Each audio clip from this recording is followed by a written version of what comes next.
Okay, the 1 minute is over.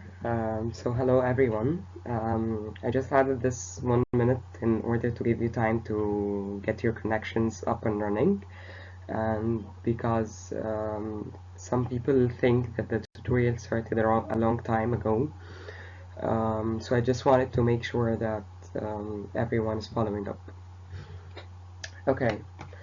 So before we start discussing the content that we're going to take in this tutorial, I would like to have a quick recap on what we had in the last tutorial, in which we basically started discussing chapter 3, where we talked about Porter's 5 forces model and how we analyzed the industry, and then based on this analysis we start selecting one of the generic strategies that we explained in the last tutorial, and then after the selection we start implementing this strategy through the value chain model with the help of information system in the different activities inside the model, which are divided into um, primary activities and supporting activities. Okay, so that was it for chapter 3, and then we moved to chapter 4, um, where we discussed the IT infrastructure, which we basically agreed that it's the hardware, software, and networks resources inside a certain company that helps this company deliver a certain IT service. We have the example of the IT infrastructure of university, and um, the service, or the IT service that we had was the online streaming of lectures and tutorials. So we also mentioned that the IT infrastructure mainly has 7 components, which are hardware, operating systems, enterprise software applications, data management and storage, networking and telecommunication platforms, internet platforms, and finally, consulting system integration services. So from here, we are going to proceed with the remaining of the chapter, which was the title of Emerging Technologies, as we mentioned in the last tutorial. And then afterwards, we're going to start with chapter 5.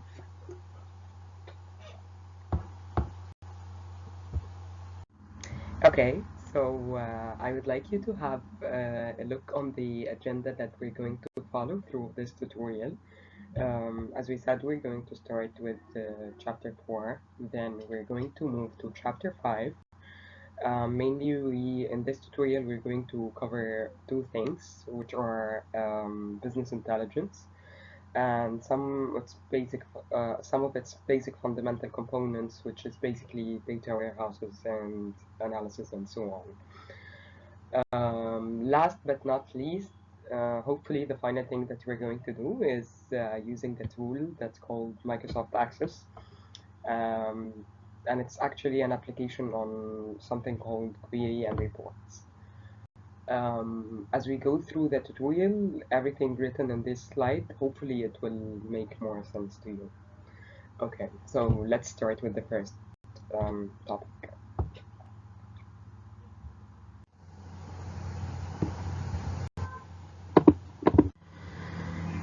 Okay, so in the last tutorial, when we started mentioning that there are some emerging technologies that we are going to discuss in the chapter, according to the book and according to the lecture slide, I mentioned that um, these technologies are not really emerging or are not really contemporary, or mainly they are not really new. But however, this doesn't mean that they are outdated or that we don't use them anymore. Um, I've mentioned some of the newly trends in technology in the last tutorial. We're not going to go through them again because our main focus today is the ones mentioned in the lecture. And again, as I said, it doesn't mean that discussing these technologies is not important, because even if they are not new at this time, you still have to know them, because some of them are actually the foundation of the current new technologies, or how companies are still operating and so on. Maybe, for example, people will not start discussing, oh my god, there's something called cloud computing, but however, cloud computing is a very, very important part in everyday's use of technology, not just in companies or organizations. So, in short, these technologies are divided into hardware and software. So, we're not going to go through each and every technology mentioned in the chapter because of the tutorial time and because they were covered in the lecture before. However, we're going to pick the most interesting, or the things that you have to know before moving on from this course. I mean, you have to know them all, but like there are other things that you're going to study later in more details, so I won't really go through them in this tutorial. Okay, so let's have an example of the first hardware, which is cloud computing, and the example of software is cloud computing as well. Subhanallah. So how can this happen? Like, how can cloud computing be an emerging technology and be considered a hardware and software at the same time? We're going to answer this question as we continue with the tutorial, but don't be concerned with it for now. The second thing that we're going to discuss is green computing. We're mainly going to discuss the things that were highlighted in red. So the second thing that we're going to discuss is green computing. We're going to know what is green computing in a bit, and we're going to have a very interesting example that is very recent. It's from Microsoft. And as for the software, we're going to discuss open source softwares. I was telling you that these technologies are in a way or another connected to each other, because at the end of the day, technology leads to more advanced technologies. So for example, virtualization is an essential part of cloud computing, and the autonomic computing, which is basically the self-aware, self-monitoring, or self-managing computers, just like the self-updating softwares and the antivirus that starts defending the computers automatically and so on. So autonomic computing is actually a part of Internet of Things. If you're actually interested to know how, I will add a link to a video that explains autonomic computing and its connection to IoT. Okay, there are other things that were mentioned in the chapter in general, but I will not mention them because they are mainly concerned with mobile phones, tablets, and applications, so I don't really think that we need to mention this at the meantime. Okay, so the other question that we have to answer in the emerging technologies is if companies or enterprises have softwares inside the company. Whatever the software is, a database management system, for example, an enterprise resources planning system, whatever, or whatever software that helps the company operates. So do you think the companies are creating their own software, so they start developing and so on, or not? Or they might actually start using external sources to get the softwares that helps them operate the company. So through the tutorial, we're going to answer this question as well. Okay, so let's proceed and start covering the things that are highlighted in red in this slide.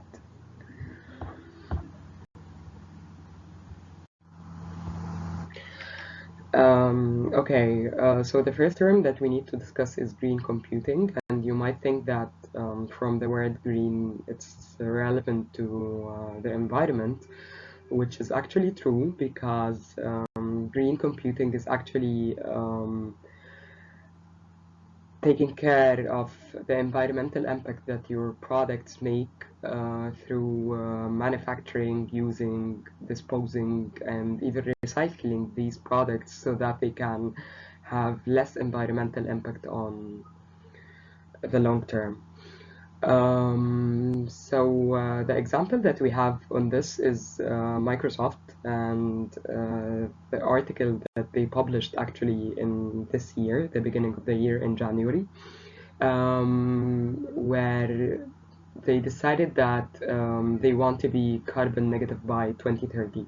Carbon negative, it means the most harmful thing on the environment is the carbon emissions radiated from the production process of a certain product. So Microsoft decided that they will be carbon negative by 2030, and that they will also work on eliminating the historical carbon emission made by the company by 2050. So as you can see in this article, the screenshot is taken from the official website. And it's very recent because the whole word is directed towards sustainability, which simply means that you consider the social, environmental, and economical aspect of any operation in your business, and you take responsibility of the current action of yours so that they won't affect the future. Okay, so in the article there was an explanatory video of what Microsoft is doing, so you might actually watch it for further explanation. So let's see.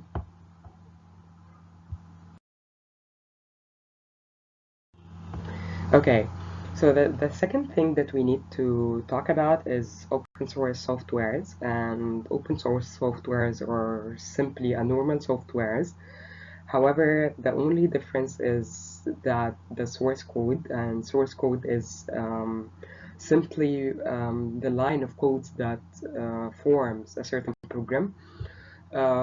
These lines of code in any other program that's not an open source software, they are normally not available for the public to see them. However, the only difference in open source software is that this source code is available for public, so that they can check the code, and if there's any bugs or problems, they can start modifying it.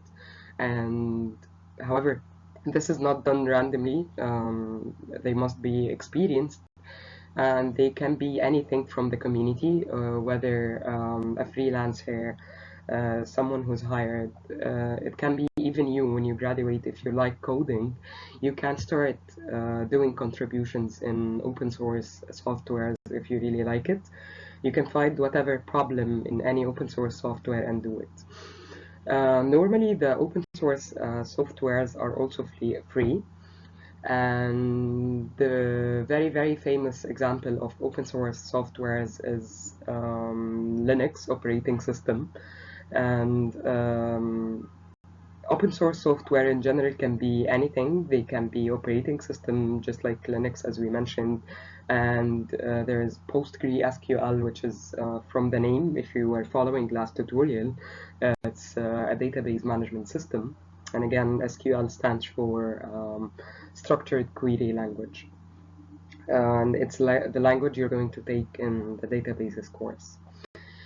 Okay, so again, simply open source softwares or normal softwares, but however, they are the lines of code, or the source code is open for the public to be able to modify and contribute if they want and if they can. That's it. And this is the example. Okay, let's move on.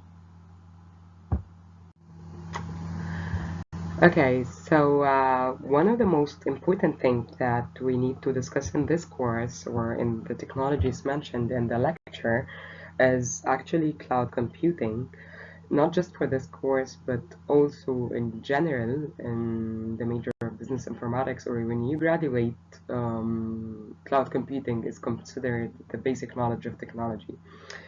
We're going to have an overview on cloud computing in this course and this tutorial. And in the next semester, actually, you're going to take detailed cloud computing in a course called Information and Communication Architecture, which is known as ICA. Okay, before we start explaining what is cloud computing, sorry about my phone. Before we start explaining what is cloud computing, let's think about what was happening before the existence of cloud computing and before the existence of the cloud in general. So that led to us needing the cloud.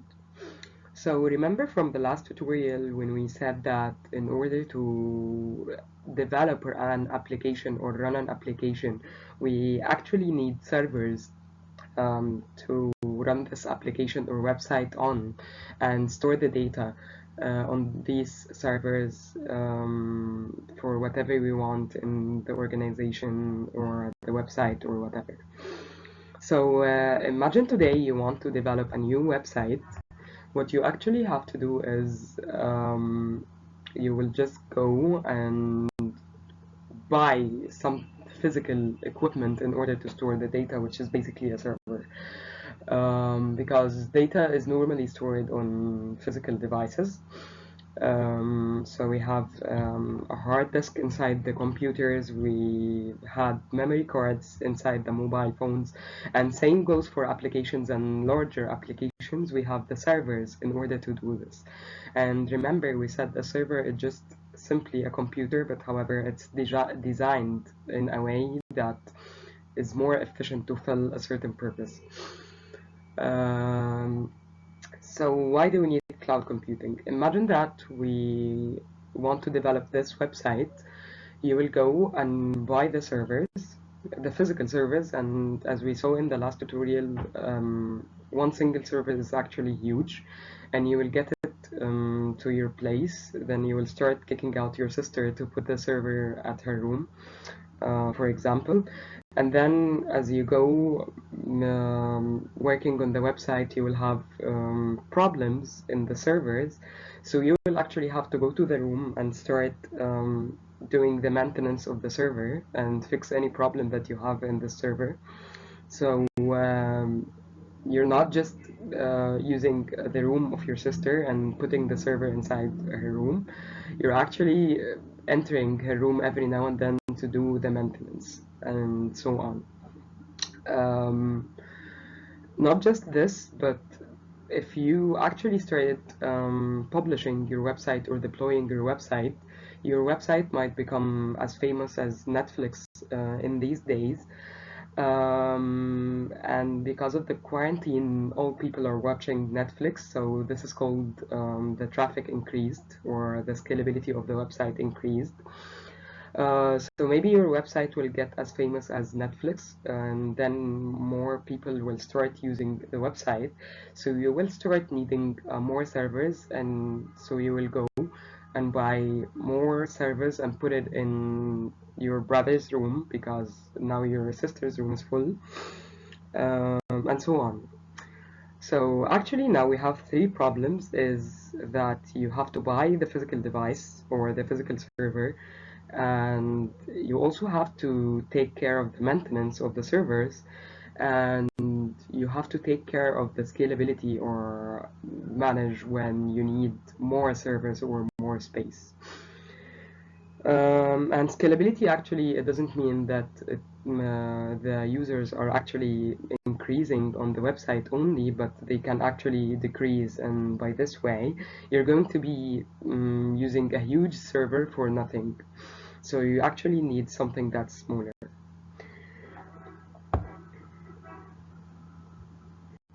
Okay, We have discussed why do we need cloud computing and how everything was before the introduction of cloud computing, and that we had mainly three problems that cloud computing is working on, which is basically buying the physical servers and the scalability of your website, which is the increasing and decreasing of the number of people using it and the amount of data you're actually going to store, for example.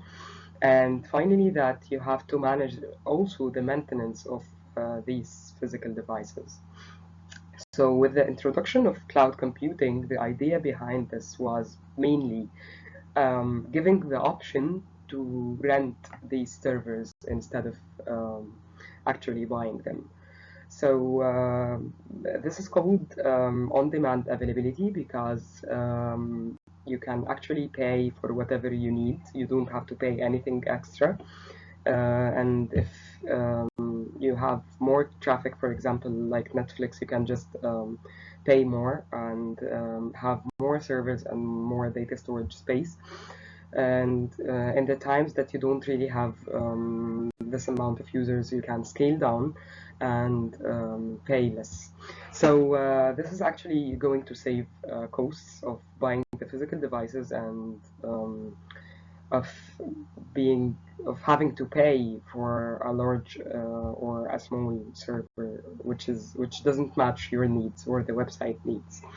So simply cloud computing, again, it offers the option to rent computer system resources, especially for running and storing the applications or websites or whatever you're working on. So yes, this will also save the hassle of you taking care of the maintenance of the physical servers, because actually the cloud provider or the ones who offers you this cloud service will be the one who's handling the maintenance and everything. All what you have to do is focusing on the website. So without cloud computing, you would have been torn between fixing the problems of the website codes and fixing the problems of service as well. It's the same case for companies. If they started managing their physical devices, they will actually not be able to focus on their main tasks. So basically, if you chose the cloud option, you're totally giving the responsibility of managing, supporting, and everything to the cloud provider. Okay, so we solved the problem of buying a physical server. We solved the problem of scaling, and we solved the problem of having to deal with the maintenance and so on.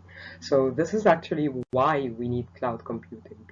However, the next thing that we need to talk about is the cloud computing models, because there are different forms of cloud computing. It's not all the same.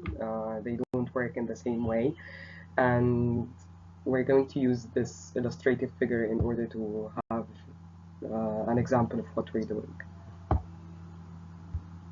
Okay, so as we said, cloud computing has something called service model, which is different types of the service that can be provided by cloud computing providers. So what is the difference between these models? We're going to discuss it just right now. It depends on what everyone needs, and they created different models in order to suit whatever you're aiming for. So the three service model of cloud computing are simply SaaS, PaaS, and finally IaaS. SaaS stands for Software as a Service, and PaaS stands for Platform as a Service, and finally IaaS stands for Infrastructure as a Service. So let's go through each and every one of them to understand the difference through this figure.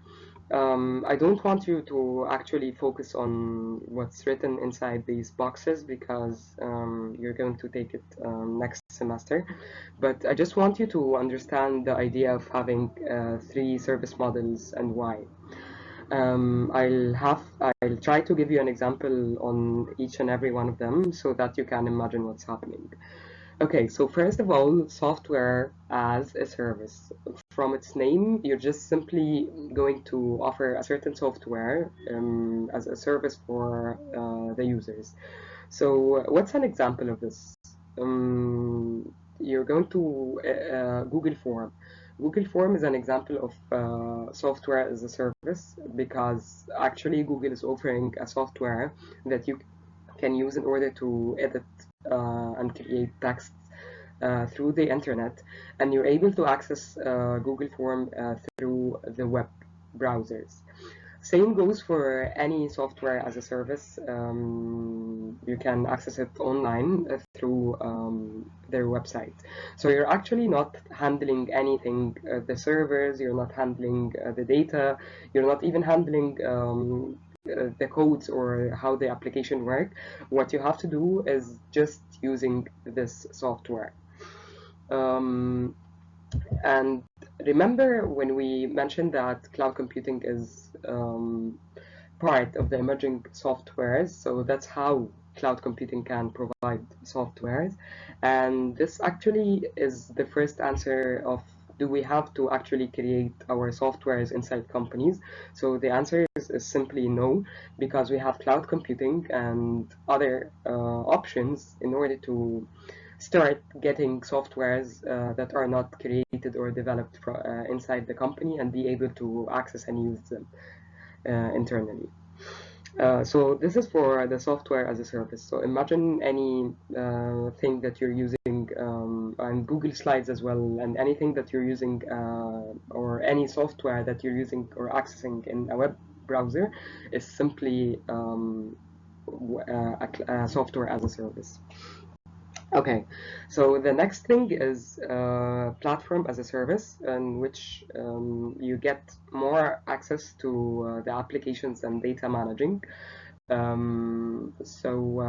You simply can start developing a website, but you don't have access to the physical servers or storage or networking resources. You don't have access to anything that's physical. Platform as a service is simply for creating websites and hosting them and so on. The third type is of service models of cloud computing is infrastructure as a service, which gives you more access, especially to the operating system. So you start managing the operating system of a certain server. And remember when we said that you can control what a server does if you have access to this server's operating system. For example, I can have a server for data storage, and I can have another server to make it a web server, and I can change that whenever I want. So infrastructure as a service basically gives you access to the operating system of the servers. While giving you no access to the physical devices, because they are only accessed by um, the cloud service provider. And this is actually the idea of having a cloud service. You can't really access the physical devices, it's just rented. The other option, other than cloud computing in general, is an on-premise. So on-premise simply refers to having actually the servers located inside your company or organization. So for example, if I told you that the GUC is following an on-premises model, uh, so again, sorry, I got interrupted. So again, if I told you that, for example, in university we're following an on-premises model, this means that you will actually find a room that's full of servers, physical servers, and you can actually see them. But otherwise, if you're going on the cloud, you will not find this room or the physical servers available. So you can simply think of the pros and cons of each model, whether cloud-based or on-premise. They are mainly related to the security and so on. This is actually one of your assignments, and you can do your research, and you can just send me an email so that we can start discussing the differences and um, the advantages and disadvantages of uh, on-premise and cloud-based models.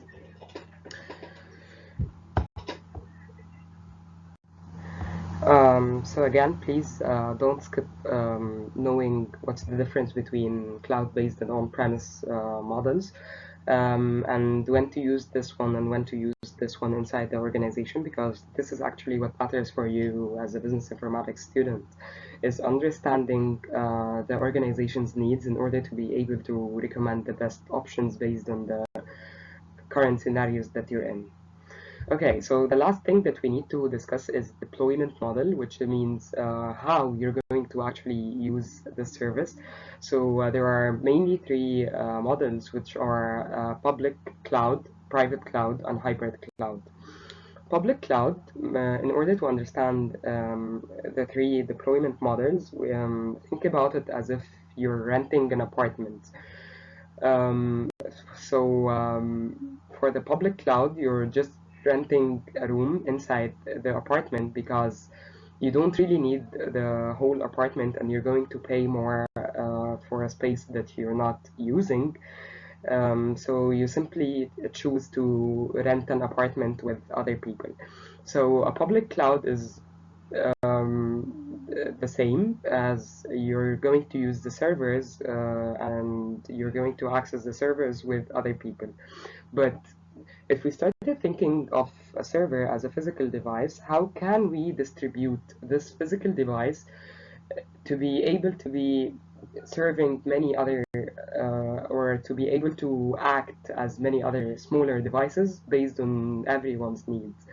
So what actually makes this is something that's called virtualization. So basically, virtualization is the thing responsible in dividing the rooms inside the apartment, but in the case of servers. So virtualization makes us distribute the computing power of a large server to be able to serve a smaller number of people, just like the apartment distribution as well.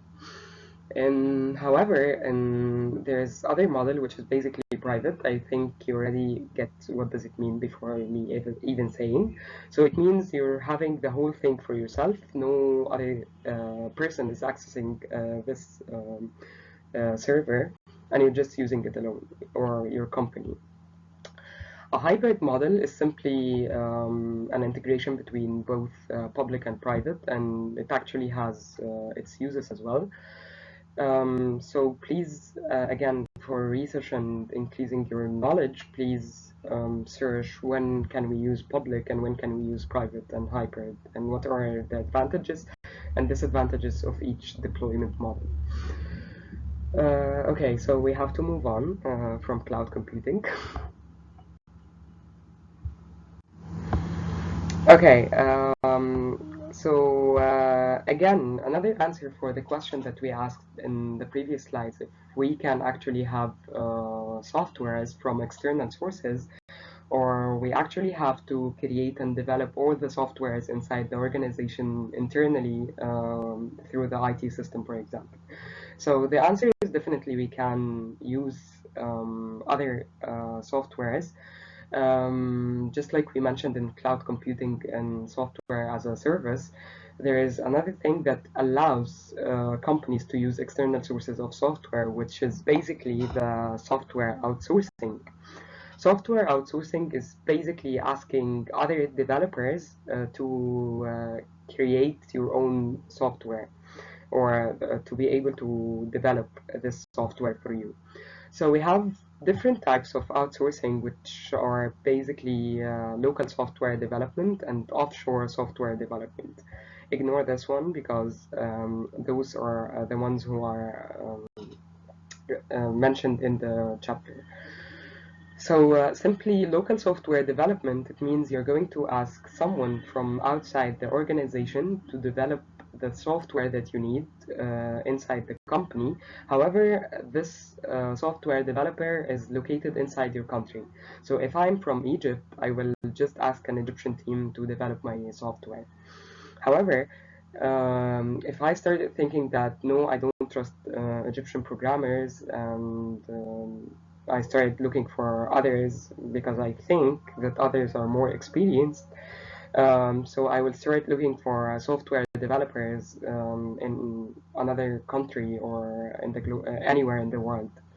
So this is actually called offshore software development. Yeah, like you're developing the software that you need through developers from all around the world.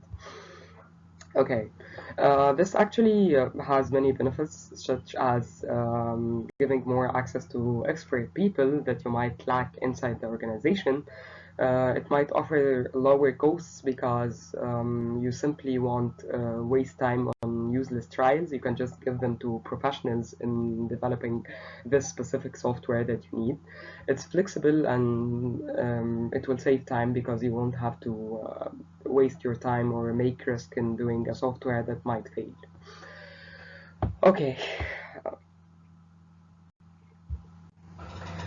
so that's it for chapter 4 and the emerging technologies. Now we're going to start with chapter 5, which is the title of Foundations of Business Intelligence and Databases. Let's start.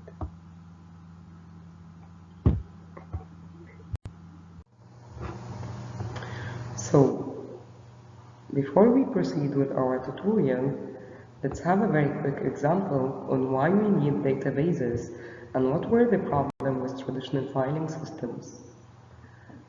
So imagine we're in McDonald's, but in much earlier time than the time we're in right now, where inside McDonald's we have an HR department, sales department, accounting department, and the department that's responsible for delivery.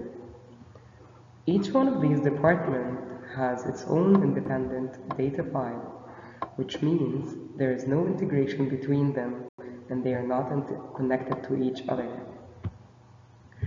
What's the problem in something like this? Imagine that you're a customer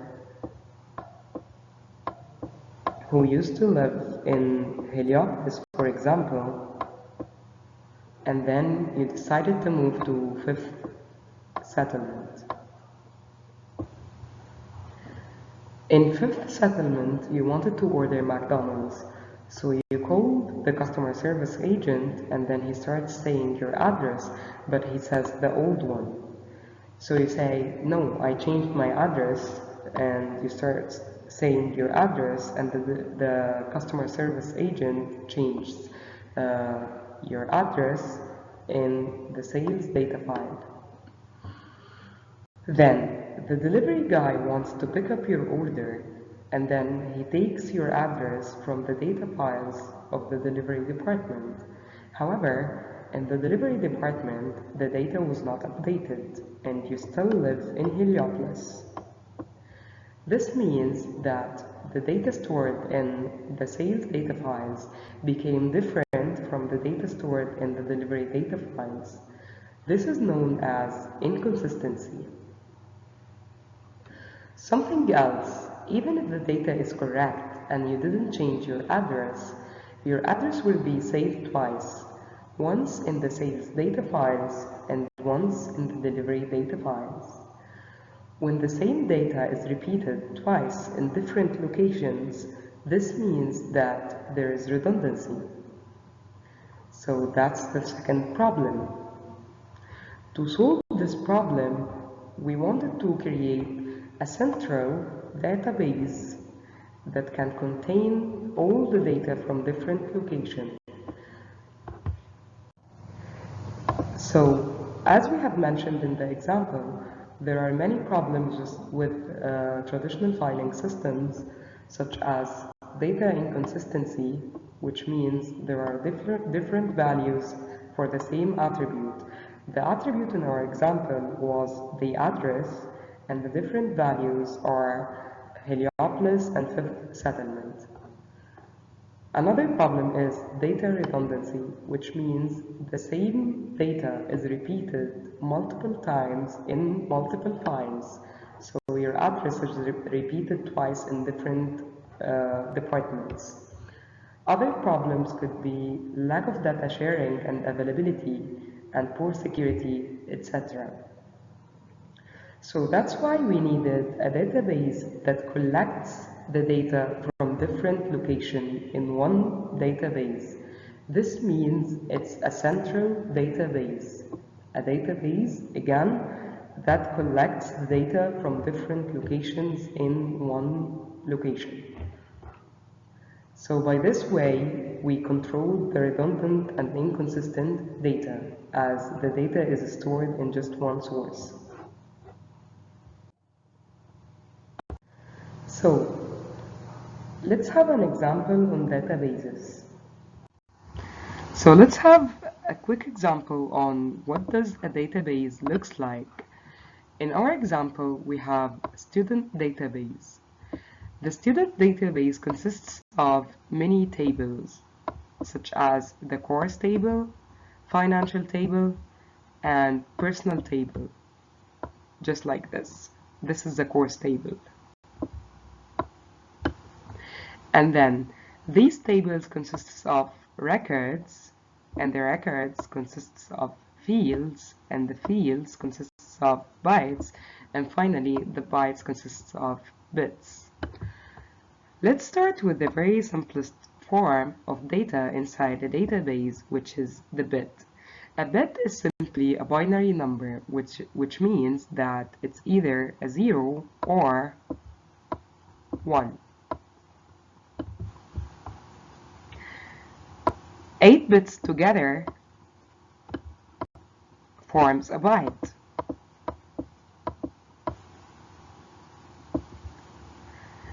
And a byte represents an English letter, which means that these 8 bits or 8 binary numbers represents the letter I in English in ASCII language. If you actually Googled it, you will find that ASCII is the binary translation of English letters. Then, the bytes together or the letters together forms field or cell.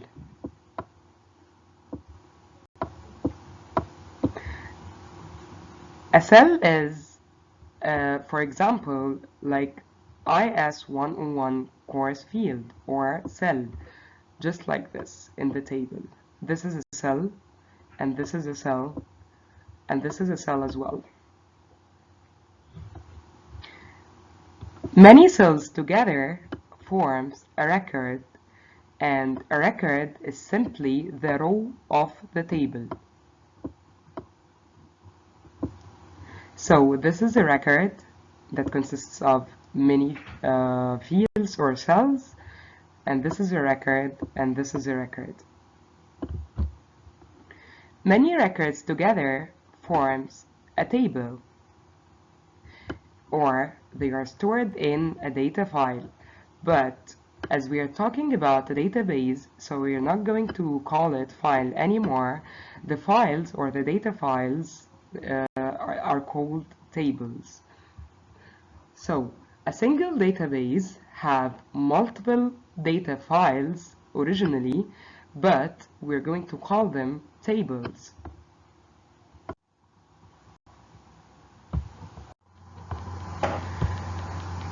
So companies utilize their databases by analyzing the data stored inside it in order to make better decisions.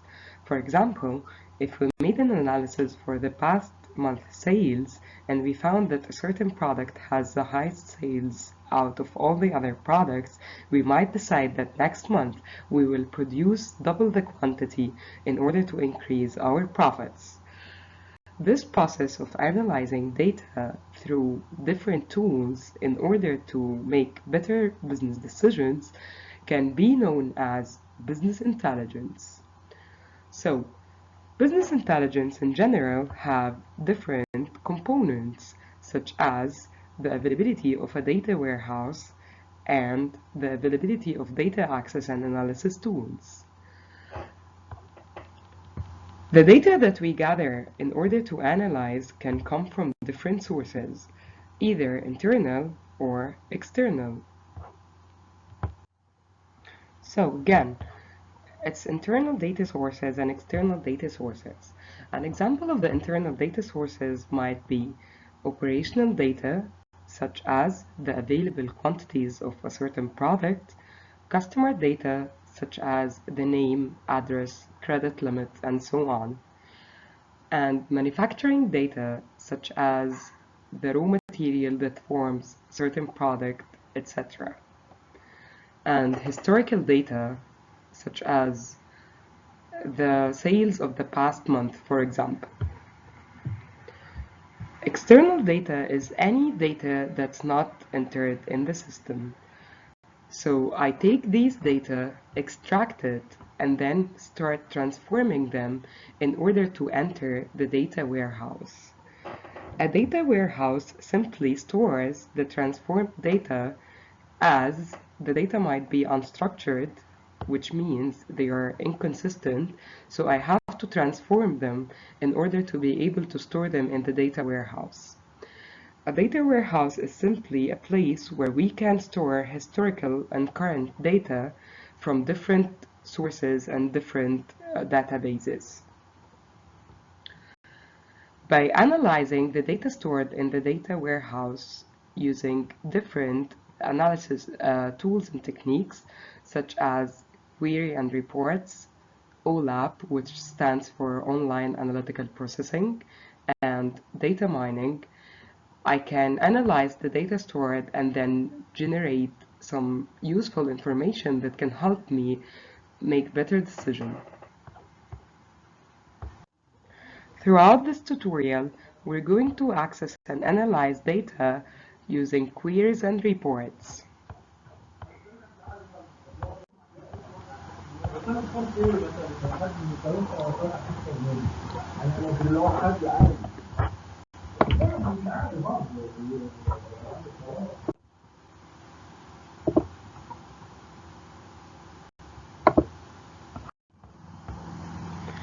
So, in this tutorial, we are going to access and analyze a table in a database or a data file that has data about some reservations. But in order to access this table or data file, we need a system to help us in doing so. The systems that helps us dealing with the data or accessing the data are called database management system. There are many database management systems. However, the one that we are going to use in this tutorial is called Microsoft Access.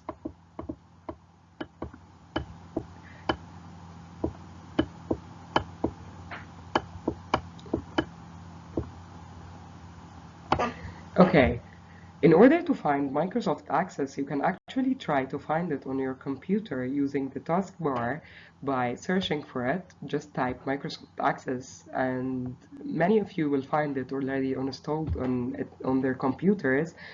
But in case you didn't, you can just Google it, and it's pretty easy to install it. Okay. Through Microsoft Access, we will open the data file, and you will find the data file uploaded on the internet in Tutorial 5 folder. And after opening it using Microsoft Access, we will have to answer some questions using reports. So, the first question is, we're going to count how many guests are there per room type. So, we will find number of guests and room types inside the table. So this is the sum of guests. We will also find the sum of guests we had during the year. So we will find an attribute or a column that describes the date of the reservation.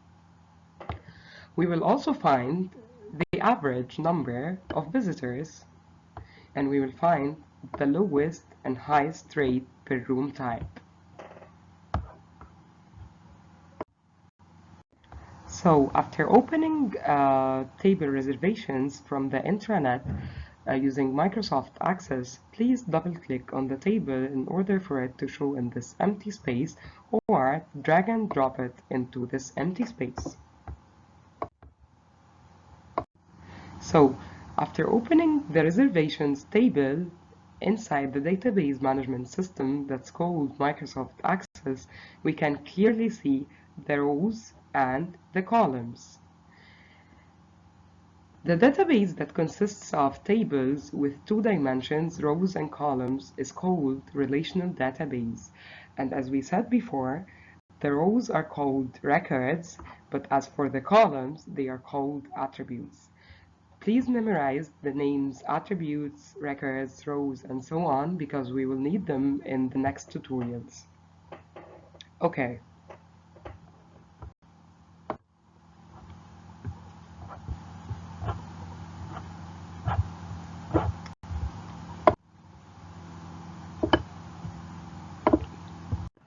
Second, after clicking on Create, you need to select Query Wizard.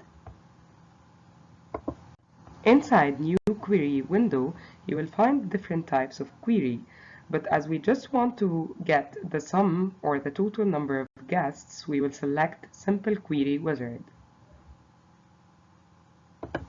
So, after clicking on Simple Query Wizard, we will find this window open, and inside it you can see the table name, all the available fields, or again, they are also known as attributes, and they describe everything inside the table.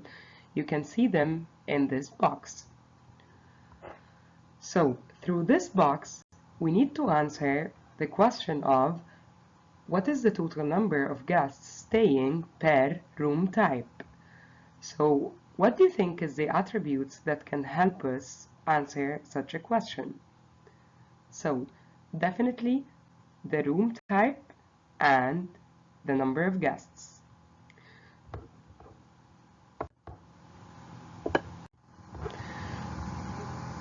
So, we need to move the room type and the number of guests from the available fields to be in the selected fields. Then, click Next.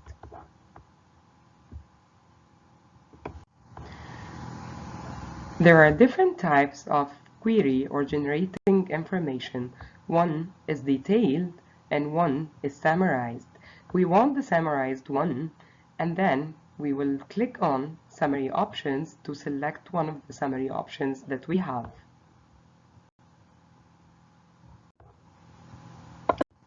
So, there are multiple summary values that we can calculate, such as the sum, the average, the minimum value, and the maximum value. So, as we want to calculate the total number of guests staying per room type, then we will tick the box of sum.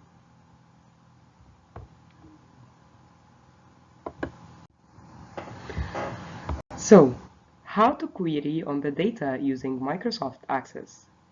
Query simply means we have a database or a table and we need to generate some sort of information from it. So, the information that we need to generate was written in the previous slides. So the first question in the previous slides says, how many guests are there per room type? Looking at this table, we will find the room type. We have three room types. The first one is bay window, ocean, and the third one is side. Okay, so it's not logical for you to keep counting how many people are staying inside or in ocean manually. This is time consuming and it will lead to many errors. So this database management system will help us to query and generate this information with accuracy and in timely manner. So let's see how can we do this. First of all, click on Create.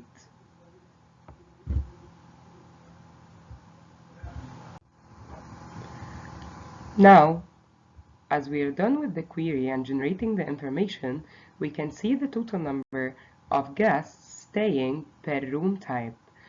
The next thing that we need to do is generating a report in order to communicate it with others.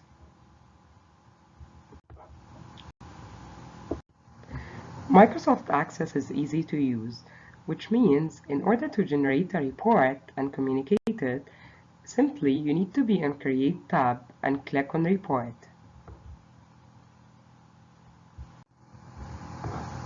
And then after generating the report, we need to save it. After clicking Save As, you can choose whatever report name that you want and then press OK. If you want to check the reports that you just saved, you need to click on this arrow and then select Reports. The report that you just created will show on this empty space, and we can conclude from this report that the highest number of guests are staying in ocean room type, and then comes next bay window, and finally side room types. A decision that we can make based on that, what do you think is the best pricing strategy for the rooms then? It makes sense that the room type with the highest number of guests must be the most expensive one, and the room type with the lowest number of guests must be the cheapest. So let's see.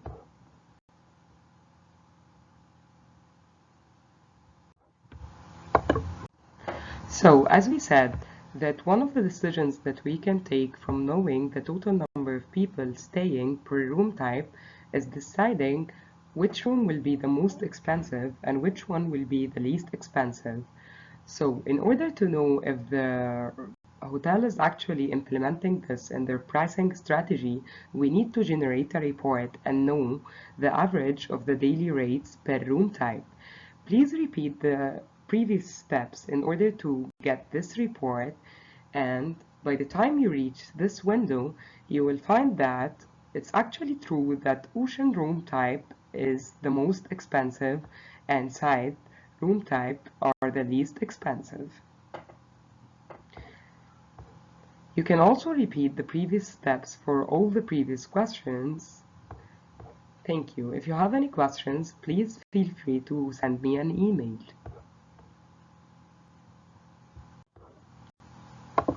Okay, so these are the links that I was talking about during the tutorial, which are basically about open source softwares and the carbon-free project of Microsoft. You can just watch it for further understanding if you didn't really get the idea.